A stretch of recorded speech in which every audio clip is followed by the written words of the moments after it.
Hey there, veteran guardians and new life players. This is Delta 115 bringing you guys a new Destiny 2 video. In today's video, I'm going to be working on part 2 of the quest in the shadow of the mountain for the Warlord's ruined dungeon. Now before I proceed, first of all, I want to apologize for taking so long into making this video because of my IRL work schedule constantly changing and other Destiny 2 content that I have to upload, such as the seasonal story, the Wishkeeper Catalyst, the Dawning event, etc. Those two were the constant obstacles that prevented me from making this vid. But now that these obstacles are out of the way, I can able to work on this video for you guys.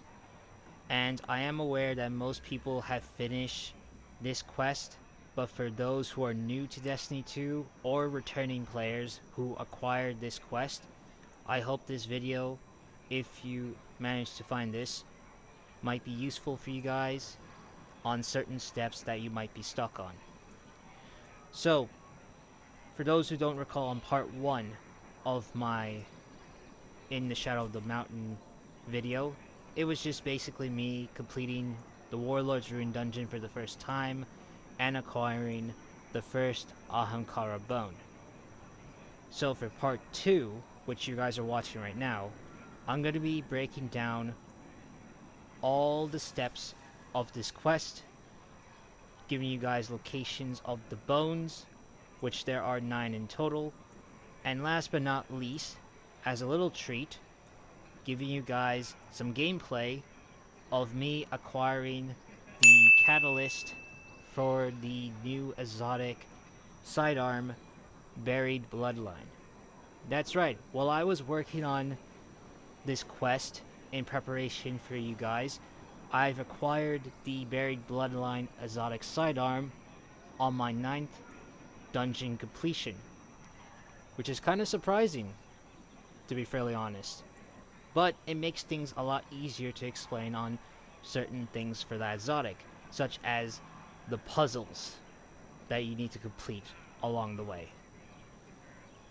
So, without further ado, let's get started.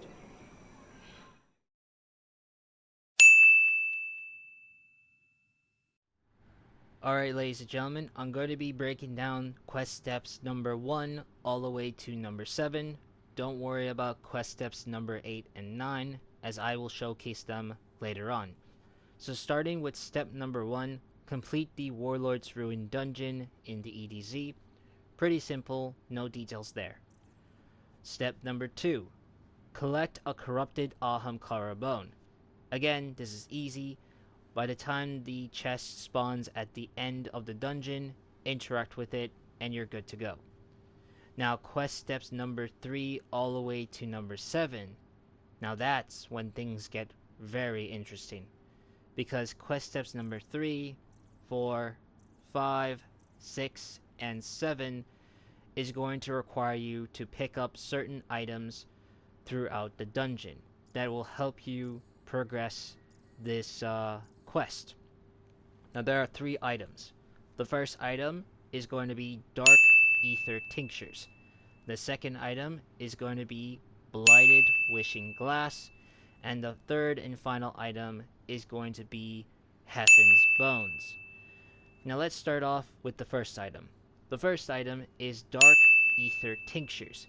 There are these white gambit emotes that you can obtain by shooting a yellow bar enemy called Thieving Wrench. Basically a giant Scorn Squeeb. Now this Squeeb, this special Squeeb, is going to appear in 3 different spots of the dungeon. The first spot is going to be at the bridge area before the first encounter. The second spot is going to be at the castle hallways, the ones that are rigged with traps, after the first encounter. And the third spot is going to be at the cliffs after the second encounter, before the giant blight room. And be warned, I heard rumors that that Screeb is gonna push you off the cliffs, so be careful. So by hurting or killing that Screeb, you're gonna get roughly around 10 or 20 motes, give or take. So for quest step number 3, you're gonna get 5 in total. In quest step number 4, 30. Quest step number 5, 60. Quest step number 6, 80. Quest step number 7, I know it says 100%, but the total is 120. Thank you, Destiny Item Manager. Now, the next item is the Blighted Wishing Glass. This item is those red gambit motes. And the simplest way to acquire those items is to complete encounters. Whether it's the first encounter, the second encounter, or the final boss. No matter what encounter you complete, it will drop you 1 Blighted Wishing Glass. So for steps number 4, it's going to be 3. Step number 5, same thing. You're going to need 3 as well. Step number 6, it's going to be 4. And step number 7, it's going to be 5. Now that leaves us with the third and final item, ladies and gentlemen, and that is the Heffin's Bones, or Bone of Heffin. Now, quest steps number 4, 5, and 6 is going to give you 3 sets of bones. And each set per step is going to be locked from doors. There's going to be these doors that requires you to open them from certain taken corruption level. Whether it's corruption level number 1, corruption level number 2, or corruption level number 3. Those 3 corruption levels is what holds these bones in those certain rooms. And it's going to be difficult for you depending on what step you're going to be. But fear not, ladies and gentlemen, because thanks to the Destiny community for finishing this quest, they now officially became locksmiths. Now you guys have no idea what I meant. So, I will give you an example. This fellow here on the screenshot, he's a fellow clanmate of mine. And this fellow clanmate had completed his quest. What does this mean, ladies and gentlemen? Well, because he finished his quest, he has access to all the doors, which I dub locksmiths. They can help you open doors to areas that you can't have access to. For example, I'm stuck at quest step number 4, which means I have taken corruption level 1. But my clanmate, because he completed his, he has access to taken corruption level 1, 2, and 3. That means he can help me find all 9 bones in one playthrough. Pretty cool, right? So that way you can get the bones without worrying about the quest step. And the best part is, if you collected all the bones before the Dark Ether Tinctures or the Blighted Wishing Glass, it's still going to be there. So that means you don't need to worry about the bones, but you can also focus on the other items. That's it. All you need to do is have a person who completed this quest, and you're good to go. Simple as that. So, once you acquire all these items, ladies and gentlemen, that leads you to step number 8. Reclaim Heffin's Bones. But before I get to that, ladies and gentlemen, I'm going to give you guys gameplay of all 9 bone locations, so that way you don't need to worry about it. It may take you some time to figure out which area I'm in. I apologize for not giving you details due to the rush of this video, but I hope you guys have a better, keen to eye of where I am. So I hope these 9 locations might give you some better details of where I was. Hopefully.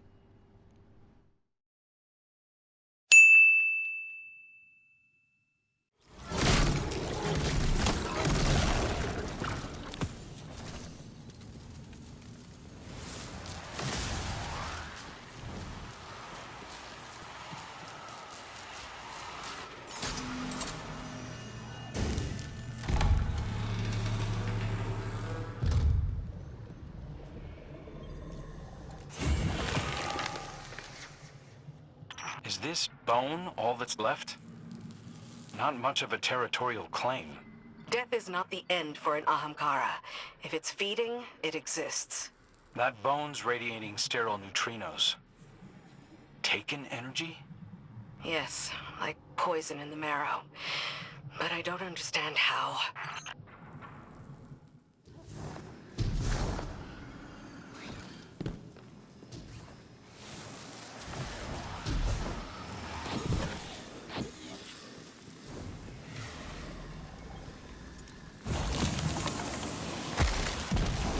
It's like the Ahamkara here was feeding off the Taken, preying on their desire to fulfill a purpose. We understand what that's like. They do like things that loop in on themselves. I thought only Riven dealt with the Taken. Zivu and the Witness are indisposed. Many Taken are masterless. It's possible a strong will, like an Ahamkara, could have drawn them in. Or maybe the Scorn wished them here. Any Scorn making a wish probably doesn't realize they're doing it. At least let's hope not.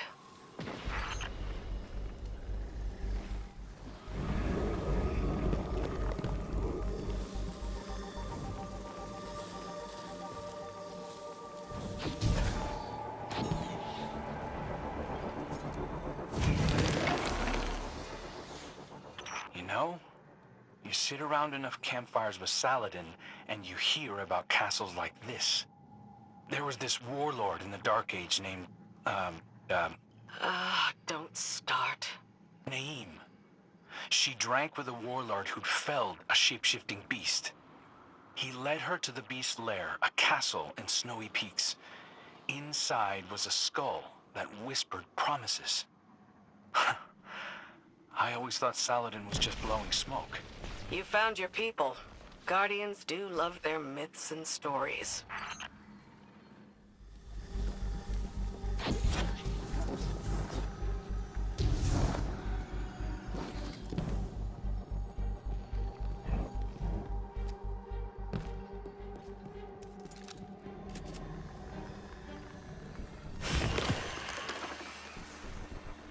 Uldren had history with the House of Kings. That's what led to the Scorn in the first place. I'm familiar with your history, but the banners here are ancient. Like from the Dark Age? You know that warlord? The skull promised her anything she wanted. She offered that promise to surrounding villages. For tribute, of course. Brokered their wishes and protected against consequences. Naeem's reputation spread until... Any guesses, Petra?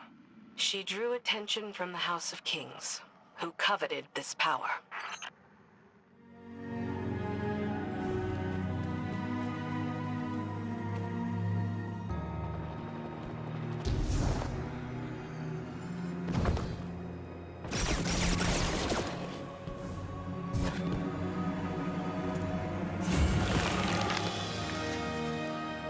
Wait.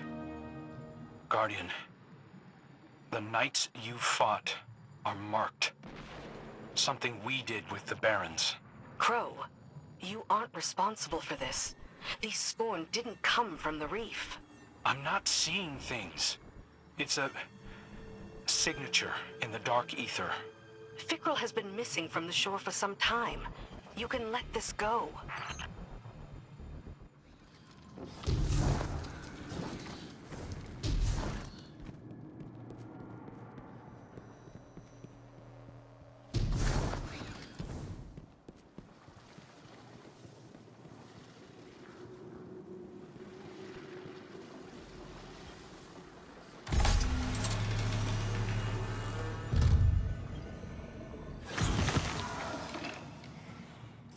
Naeem and Heaven, that's the Ahamkara's name.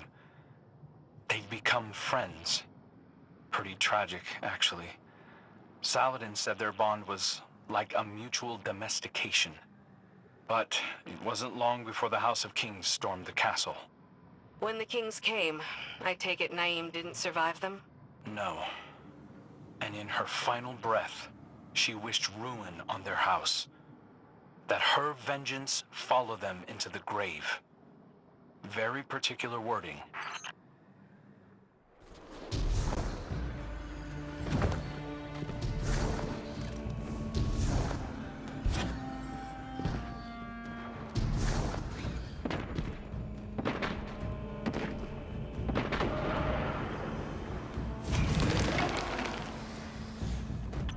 great hunt doesn't seem to have stopped Ahamkara from granting wishes. It's a shame to shed so much blood for so little return. They were beautiful creatures, but venomous with guile. It's true the hunt wasn't all motivated by safety. Ahamkara were a threat, but as you noted, their bones are still trophies. Some Guardians continue to wear them for power and status. Like I said, a shame. Ahamkara were all across Seoul. Maybe they're not all dead. I wonder who this one was.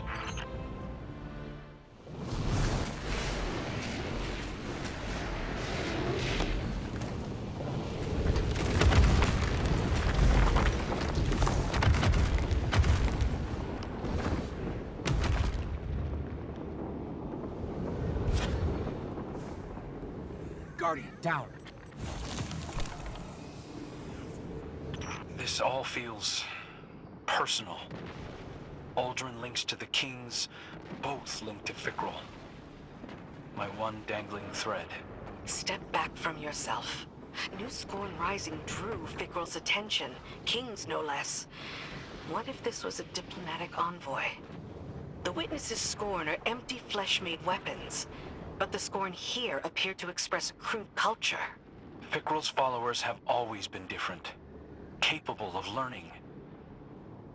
Maybe he saw that potential here. Then maybe you can still get through to him.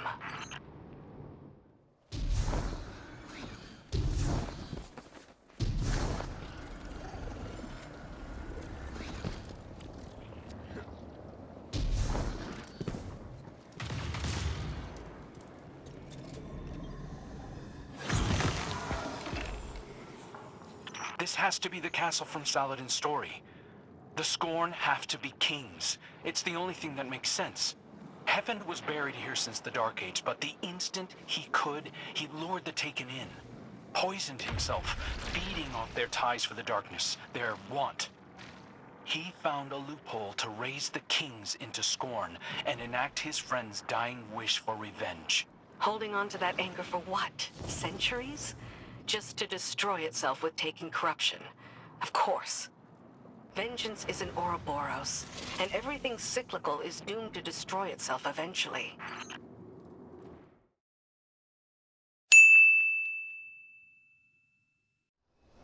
Alright, ladies and gentlemen, I am at the Blighted Keep in the Warlord's Ruined Dungeon.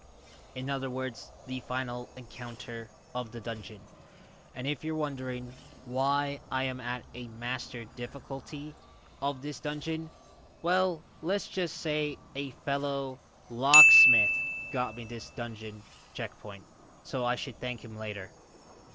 Anyways, back at the task at hand, the reason why I'm at this location is because of quest step number 8, Return to Heffin's Cairn. So you're gonna spawn on top of here, or probably in front of here, and if you do, all you need to do is drop down here. And once you drop down here, at the bottom of this tower, you're gonna see a Taken Blight telling you to open Cairn Chamber Gateway. So open up, and let's go. You're gonna feel a little disoriented at first, so be careful. So once you're in, follow this way, and there it is. Heffin's remains in this nice secret room. Not gonna lie. So once you see, I believe to be Heffin's head, go in front of it and interact with it. I have a feeling there's going to be some dialogue, so I'm going to mute my mic and let you guys listen to it.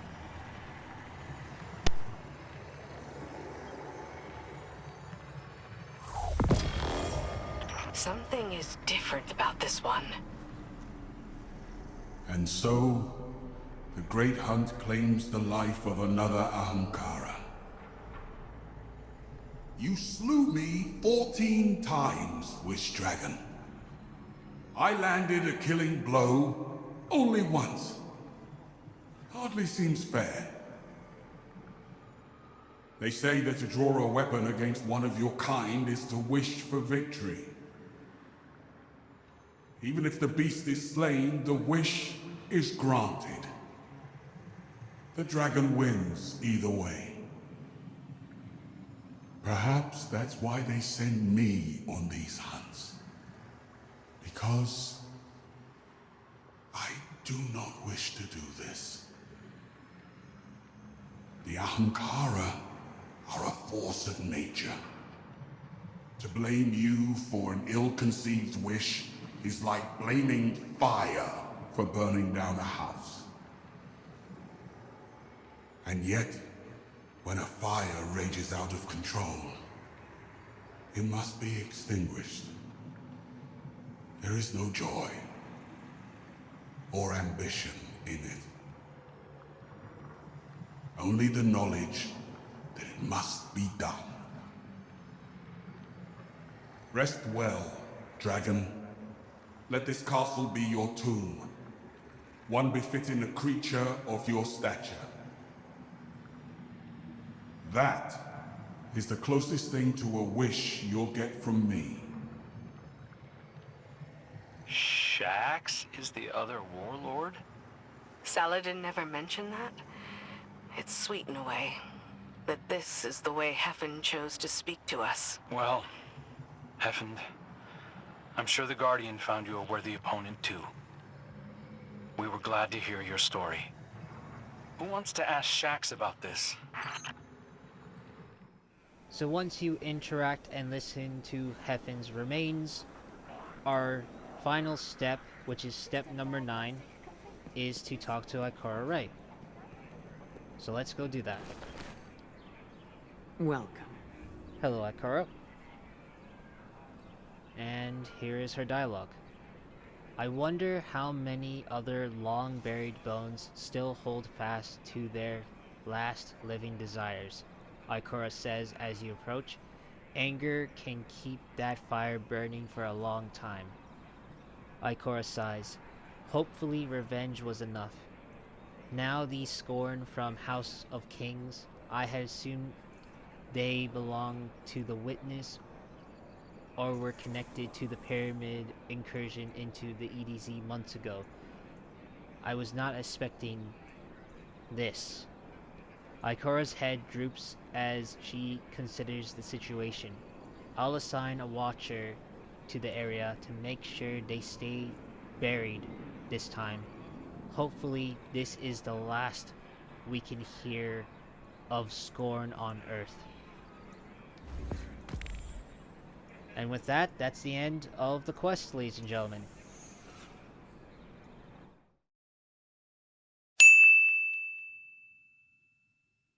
For this section, ladies and gentlemen, as a bonus, I'll be showcasing some gameplay of obtaining the Buried Bloodline Exotic Catalyst.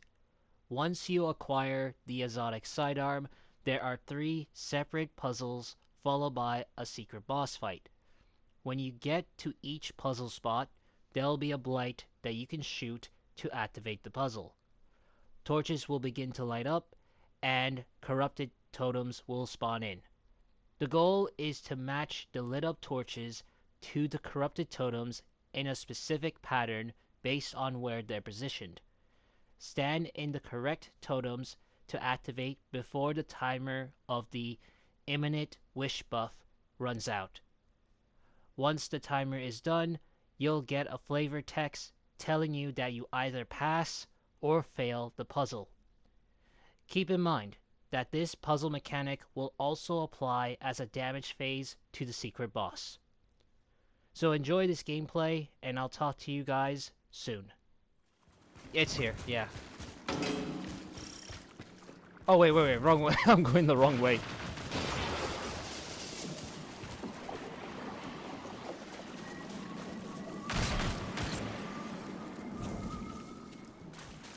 This must be great. No, that... Okay, hold. Oh. No. Oh. Yeah, I'm in.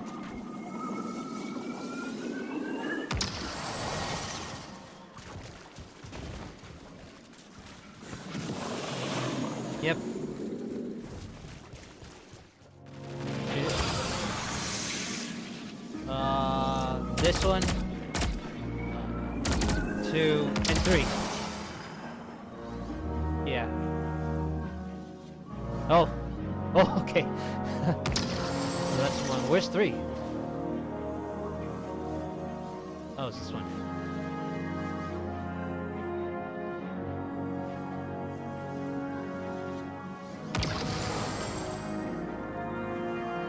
Let's see. Oh, nice.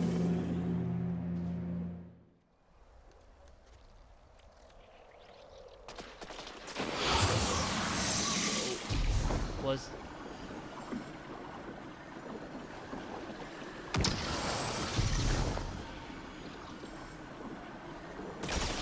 okay.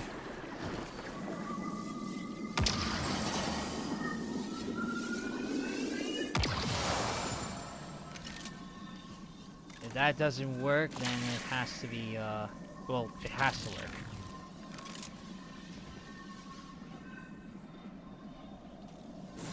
Yeah.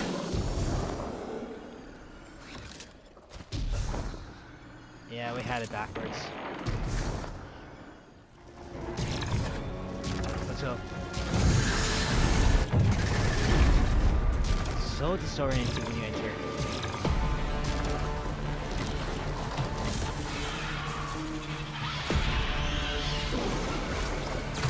Okay. I'll let you guys do it because I might screw it up.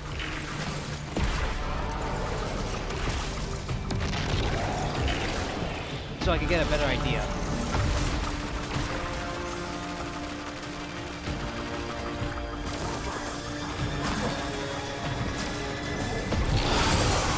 Okay.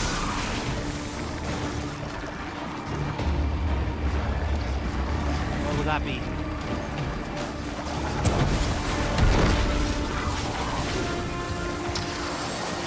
Where I'm standing?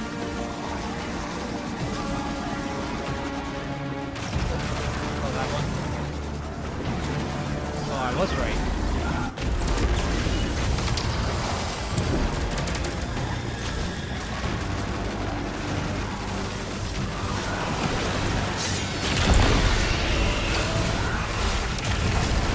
Where's she? Oh.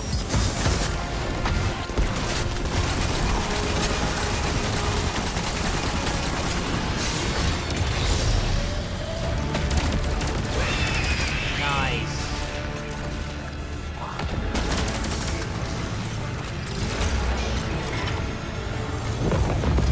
I got it. Yes. And that's the end of the video, ladies and gentlemen. Again, I apologize for taking so long in making this video. And if you find this video very helpful, leave a like, subscribe, and check out my YouTube channel for the latest Destiny 2 and other gaming content. And also, if you want to get notified and for extra content, you can check out my socials, which the links will be down in the description box below.